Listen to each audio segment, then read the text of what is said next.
নিজের ২৫ মন্ত্রণালয়ের সিনিয়র সচিব ও সচিবদের সঙ্গে বৈঠক করেছেন অন্তর্বর্তী সরকারের প্রধান উপদেষ্টা ডক্টর মোহাম্মদ ইউনূস। সকালে রাষ্ট্রীয় অতিথি ভবন যমুনায় এ বৈঠক হয়। বৈঠকে বিভিন্ন মন্ত্রণালয়ের কর্মপরিকল্পনা বিষয়ে প্রধান উপদেষ্টাকে অবহিত করেন সচিবরা।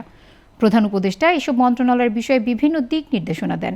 এ সময় প্রধান উপদেষ্টা তারুণ্যের শক্তিকে কাজে লাগানোর উপর গুরুত্বও দেন।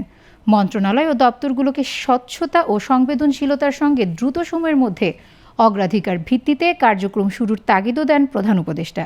নিশ্চিত করতে বলেন জরুরি সরবরাহগুলো। একই সঙ্গে বন্দর, রেল দ্রুত চালুর নির্দেশনা দেন।